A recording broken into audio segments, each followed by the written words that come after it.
औरंगाबाद शहर का मशहूर तारीखी मकाम जिसे पंचक्खी के नाम से जाना जाता है।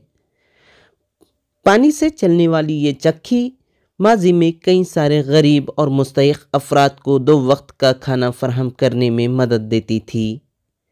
300 साल पहले ऐसी टेक्नोलॉजी का इस्तेमाल किया गया जो बिना बिजली और कोई मशीन के चक्की घुमाती थी। उस दौर में इसी पंचक्खी से अनाज पीसा जाता था, जो आज भी मुल्क और बैरून मुल्क से लोग इस पंचक्खी को देखने के लिए आते हैं।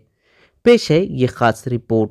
औरंगाबाद, जिसे महाराष्ट्र की सयाहती राजधानी कहा जाता है, औरंगाबाद में गारे-हाय एलोरा, गारे-हाय अजंता, बीबी का मकबरा, दौलताबाद का किला, पंचक्खी जैसे बेशुमार तारीखी मकामात है। पंचक्खी के ताल्लुक से कहा जाता है कि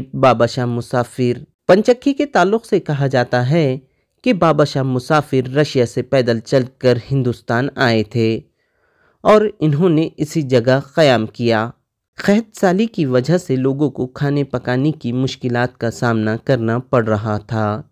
इसी दौरान बाबा शाह मुसाफिर ने 5 से 6 किलोमीटर दूरी पर बीबी के मकबरे के पीछे पहाड़ी सिलसिले से 30 फीट नीचे खुदाई करने के बाद पानी का एक झरना लगा, जिसके बाद ज़ेर ज़मीन एक नहर तामीर की गई और ये नहर 6 किलोमीटर फासले तक बनाई गई, जिसका पानी आज भी पंचक्खी में बिना बिजली और कोई के आता है। पंचक्खी को कोई राजा या बादशाह के लिए नहीं बनाया गया है। इसे जिसने बनाया था वो एक हज़रत बाबा शाह मुसाफिर पलंगपोश थे, जो रशिया से पैदल चल के हिंदुस्तान के अंदर आए थे।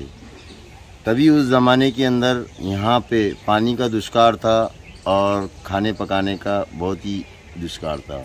हज़रत बाबा शाह मुसाफिर पलंगपोश जो रशिया से पैदल चल के हिंदुस्तान के अंदर आए थे, तभी उन्होंने 6 किलोमीटर दूर माउंटेन जटवाड़ा पहाड़ी है, जो बीबी के मकबरे के बैक साइड पीछे हिस्से में, उसी जटवाड़ा पहाड़ी की खुदाई करा के 30 फीट गहराई के अंदर एक पानी का झरना लगा।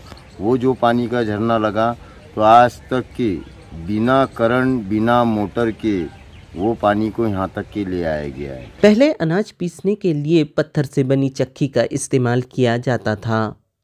उस दौर में इसी चक्की से 100-150 गरीब और मुस्तहिक अफराद के खाने का इंतज़ाम होता था, जिसमें सभी मज़हब के लोग शामिल होते थे। जानकारों का कहना है कि बाबा शाह मुसाफिर कोई राजा नहीं थे, बल्कि ये एक दरवेश थे जो अमीरों से मांगते थे और गरीबों में खाना बनाकर तकसीम कर देते थे। बाबा शाह मुसाफिर का इंतकाल 1698 में हुआ। उसके बाद पंचक्खी में 1744 में आंचलपुर के राजा शाह महमूद आए और बाबा शाह मुसाफिर से इतना मुतमईन हुए कि इन्होंने अपना तख्त व ताज छोड़कर औरंगाबाद आ गए और पंचक्खी की दोबारा दुरुस्ती की।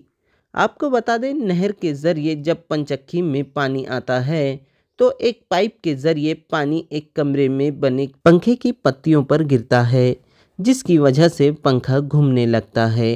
पहली मंजिल पर बने आटे की चक्की पानी के बहाव से घूमने लगती है, जिससे उस दौर में अनाज पिसा जाता था। पहले के ज़माने में लोग हाथ की चक्की पे अनाज पिसवाते थे। ये बाबा ने इस तरह से दिमाग लगा के बिना करंट बिना मोटर का पानी से चलने वाला चक्की बनाया। उस चक्की पे 150 किलो का अनाज पिसवाया जाता था और सभी समाज के धर्म के लोगों को खिलाया जाता था। ये बाबा कोई राजा बादशाह तो नहीं थे, ये बाबा एक फ़कीर थे। अमीर लोग से अनाज मांगते थे और सभी समाज के धर्म के लोगों का गुजारा उसी में किया करते थे।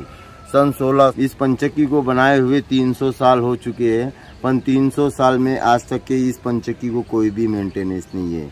ये कोई राजा या बादशाह के लिए नहीं बनाई गई थी, ये गरीब और यतीम लोगों के लिए बनाई गई थी, उनके रहने के लिए और उनके खाने के लिए बनाई गई थी। इसे कहते हैं पानी से चलने वाली चक्की, जिसे कहते हैं पंचक्खी।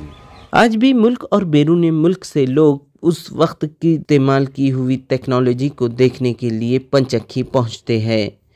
पंचक्खी में महाराष्ट्र स्टेट वक्फ बोर्ड का सदर दफ्तर भी मौजूद है। करीब में महमूद दरवाज़ा और मस्जिद जमील बेग भी वाक़े है, जो मुग़लिया दौर की याद दिलाती है। औरंगाबाद से ETV भारत के लिए इसरारुद्दीन चिश्ती की रिपोर्ट।